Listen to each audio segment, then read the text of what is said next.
Back to SS education. आज video आमे देखा एक सुंदर रचनाटीए जार विषय वस्तु होची स्वच्छ भारत अभियान। तो डेरी नक चलतु रचनाटी को आरंभ करवा।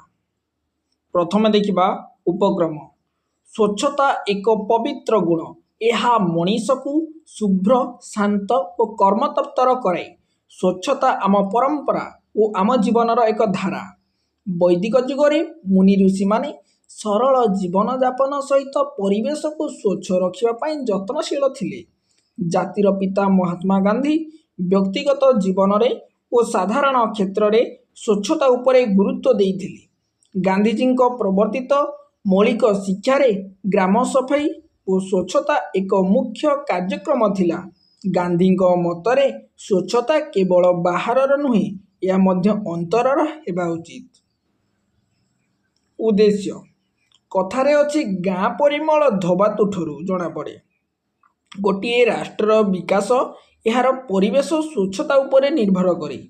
सुस्थ परिवेश सुस्थ मानसिकता सृष्टि करे। सुस्थ मानसिकता सृजन शक्तिर विकास रे सहायक हुए। फलरे राष्ट्रर सामाजिक राजनीतिक पारिवेशिक अर्थनैतिक जीवन सुसंहत तथा सुसमृद्ध हुए। विज्ञानर अकलनीय अवदान फल मानव जीवन सुखप्रद तथा प्रगतिशील होइछि। आजिर भारतवर्ष प्रगतिर रथचक्र सेपान पर सेपान अतिक्रम कर आगे चली।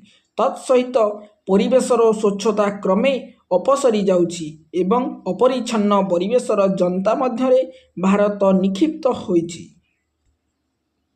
जन सचेतना गाँ गंडा ठारू सहर बजार सबुठी कूड़ कूड़ ओलिया आवर्जना, नाल नर्दमा खाल ढीप सबुठी वर्ज्यवस्तु पहाड़ और अस्वास्थ्यकर परिवेश।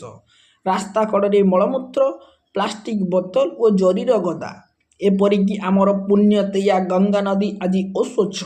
आमर पर्यटन स्थली गुड़िकर दूषित परिवेश विदेशी पर्यटक पाखरे आमर भावमूर्ति को मलिन कर देछि। एपरि स्थले स्वच्छ भारत अभियान एक समय उपयोगी पदक्षेप कहले अत्युक्ति हेब नाही। उपसंहार स्वच्छता मनीष को कर्म करने को अनुप्रेरित करे। शिल्प समृद्ध जापान देश में सेथिपाई प्रति घर और कारखाना आगरे निर्मल परिवेश सहित फूल बगीचाटी देखा मिले। स्वच्छता अभियान कौन गोटे दल बा गोष्ठीर कार्यक्रम नुहे, यह सामूहिक उद्यम। केवल आईन प्रणयन करी एही कार्यक्रम को आम क्रियाशील करिपारिबा नाही। समाजसेवी राजनेता और शिक्षाविद माने निजे स्वच्छ रही अन्य मानक स्वच्छ रखा परामर्श देवा उचित।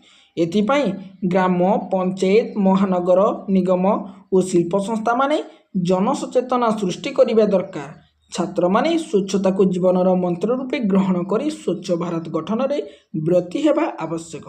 आशा करुछि रचनाटी आपको भल लगी। तेबे रचनाटी को अर्थात भिडियोटी को लाइक टे कर दियंतु एवं चैनल को नुआ करी आसी निहाती भाव चैनल को सब्सक्राइब कर दियंतु।